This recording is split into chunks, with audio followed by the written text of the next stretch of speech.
Nicknames. They boil down a person's most outward characteristics into one understandable moniker.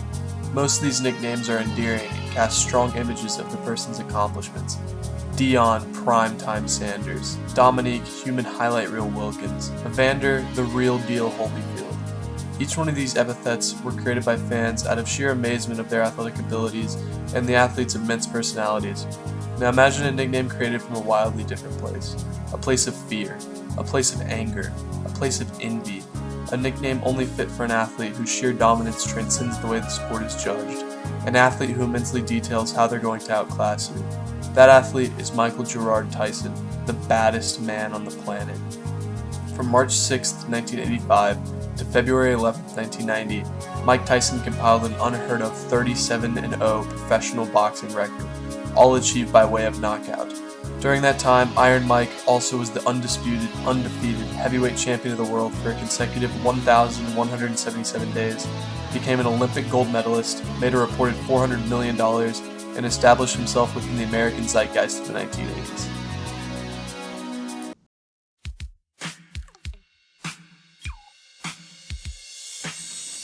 Picture this. It's the early 1970s. You're a poor black kid in one of New York City's most poverty-stricken neighborhoods. Due to your economic situation and the world around you, you have tons of built-up anger. You decide to take it out on some other impoverished kid who lives on your street. You go up to him and ask if you can play with one of his beloved pet pigeons. He hands it to you and you snap the pigeon's neck. It dies instantly.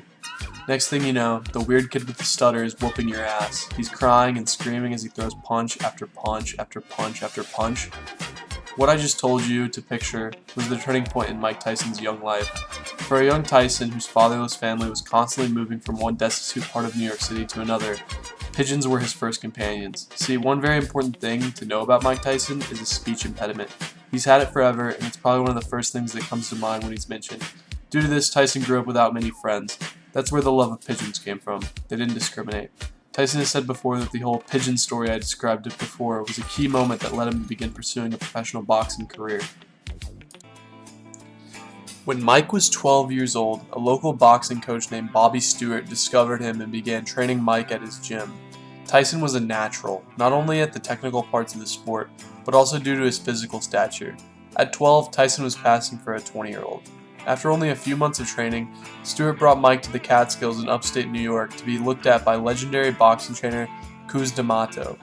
The rest is history. Cus saw Tyson's immense potential and took him under his wing. He eventually adopted Mike when his mother died. Tyson, being suddenly pulled out of the repressive world he grew up in, which had led to him committing over 25 crimes, set the foundation for the confidence he exuded once his professional career began.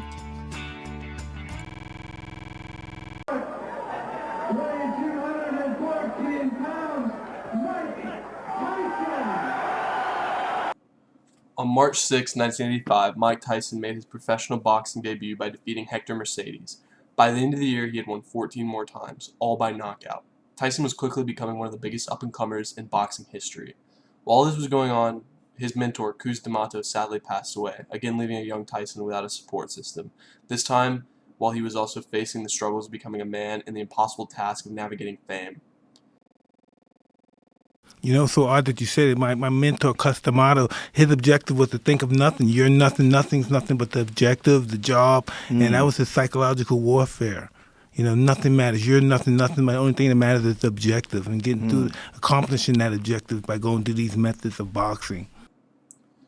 It's November 22nd, 1986. Mike Tyson is 20 years old. He's about to square off against Jamaican boxer Trevor Berbick for the World Boxing Council Heavyweight Championship. Leading up to the fight, Tyson has constructed an ungodly record of 27 wins to 0 losses. Leading up to the first bell, Tyson stares down Berbick. Berbick, who although being 12 years older than Tyson, looks back at him, visibly uncomfortable. The bell rings and Tyson begins the onslaught. Within the first 20 seconds, Tyson has landed 5 huge blows to the head. Towards the end of the round, Tyson hits Berbick with a 4-punch combination that sends him across the ring. Berbick manages to stay on his feet, but Tyson continues to attack, hitting Berbick several more times until the bell sounds. Tyson picks up right where he left off in round 2, almost immediately hitting Berbick with a combination that dropped the champion. Berbick was able to answer the referee's count and the fight continued. Berbick, however, is unable to mount any offense and is rocked continuously by Tyson. Tyson finally ends the fight at the 2-minute 35-second mark. hitting Berbick with a right to the body followed by a left hook to the head that drops the older man for the second time. Berbick attempts to get up twice, only to collapse both times, causing referee Mill Lanes to call the fight and award Tyson the victory via technical knockout. He had done it. The poor kid raised by a single mother and later his boxing coach had just become the youngest world heavyweight champion in the sport's near 200-year history. It was a very monumentous occasion, and people all around the country were shocked. It would have happened to any fighter, because at this particular point I was throwing, what can I say, hydrogen bombs. And at any moment, man, every punch was with murderous intention. After winning the title, Tyson was on top of the universe, with no signs of slowing down. He started appearing in movies, TV shows, and even had his own video game. Around the country, he was recognized by millions and millions of people as one of the most inspiring athletes of all time, and he was making millions upon millions of dollars every fight. With his newfound fortune came several eccentric spending habits. Mike started buying luxury cars in excess, big houses, high-class escorts, Siberian tigers, and most importantly, cocaine. In the absolute prime of his athletic career, Tyson was snorting blow until a couple hours before the fight, he says. It didn't seem to matter. He was systematically destroying his opponents. Just talking about Tyson's fight record for 2 years after his title win would be a major disservice. So here's a quick montage.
But it's a fact. You know what I mean? How dare them even to challenge me in these fighters, you know what I mean? You know what I mean? With their primitive boxing skills, you know what I mean? They're as good as dead.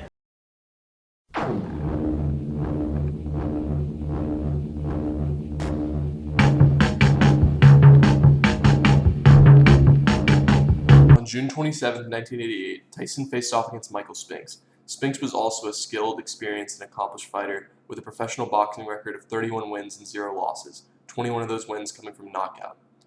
Muhammad Ali, Rocky Grisino, legendary fight writer Burt Sugar, and even Tyson's former trainer Teddy Atlas all had him picked for the fight. The problem was, Spinks himself didn't appear to share their confidence. By the time the final press conference between the two arrived, Tyson gave us an insight into his frame of mind with a viciously succinct response to a question on how he would approach the fight. He said, "I want to take his manhood. I want to rip out his heart and show it to him."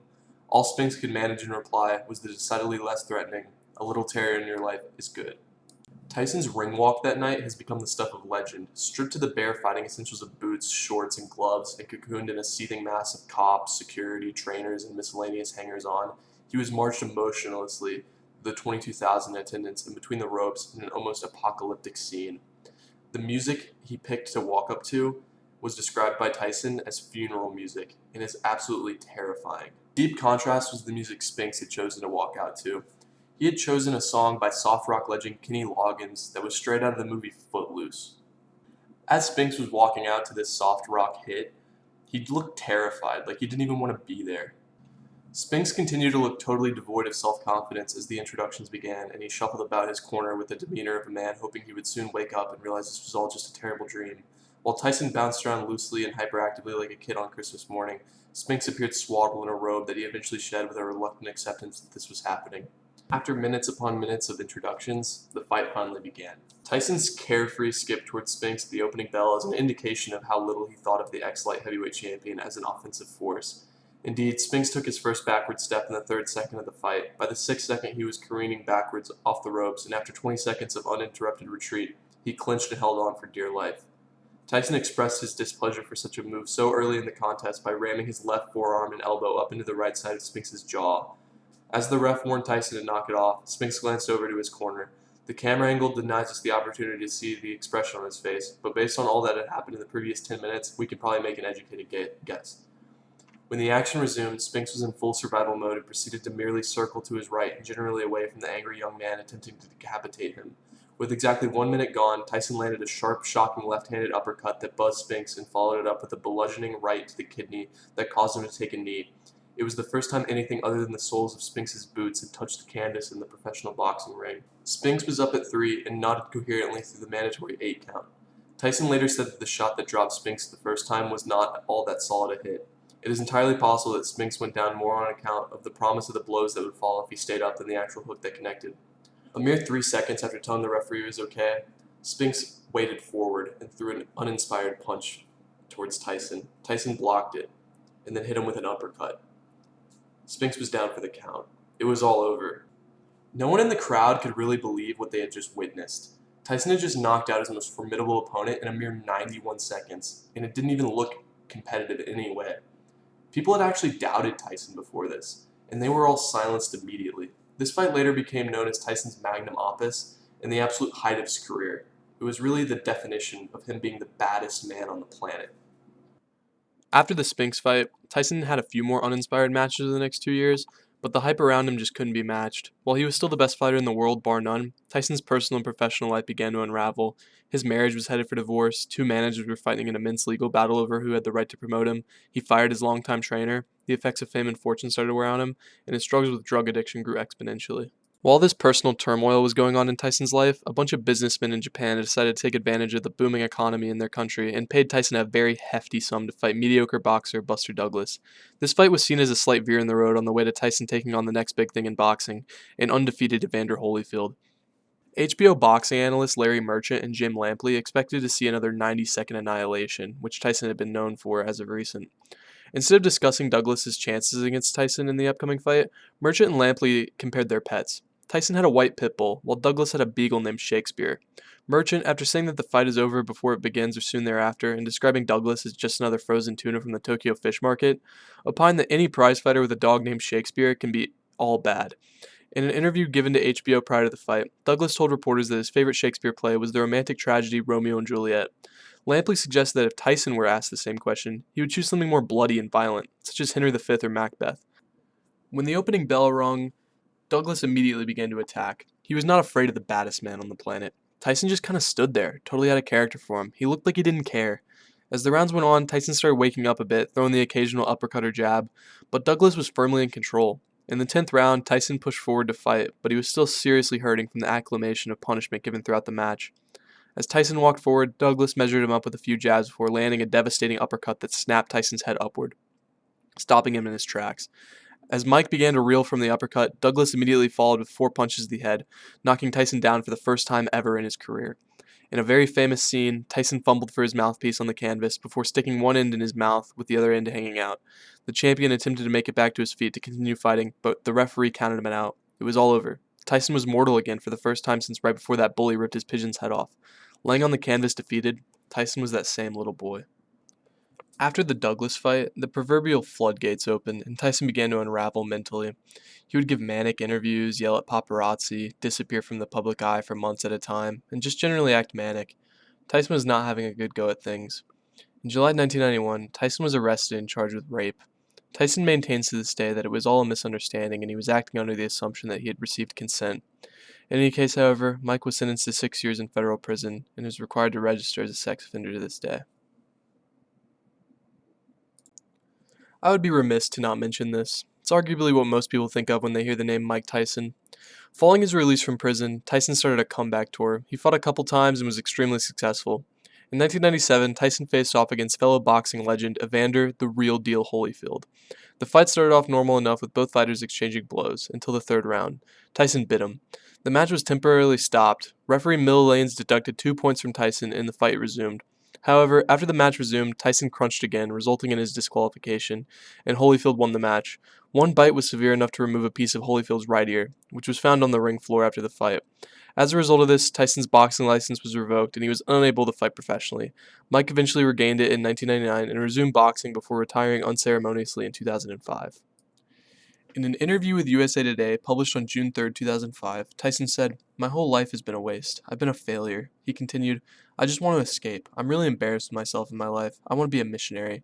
I think I could do that while keeping my dignity without letting people know they chased me out of the country. I want to get this part of my life over as soon as possible. In this country, nothing good is going to come of me. People put me so high. I wanted to tear that image down." What an incredibly depressing thing to hear a titan of a sport say. In his prime, Mike Tyson was just not seen as invincible. He was invincible. He was the most famous person on the planet. He was the youngest to ever win the World Heavyweight Championship. He was the holder of the most amazing undefeated streak in sports history. He was an impossible to beat video game character. He was a tiger tamer. He was a WWE champion. He was an inspiration to millions. He was the baddest man on the planet. He was Michael Gerard Tyson, a poor kid from Bed-Stuy.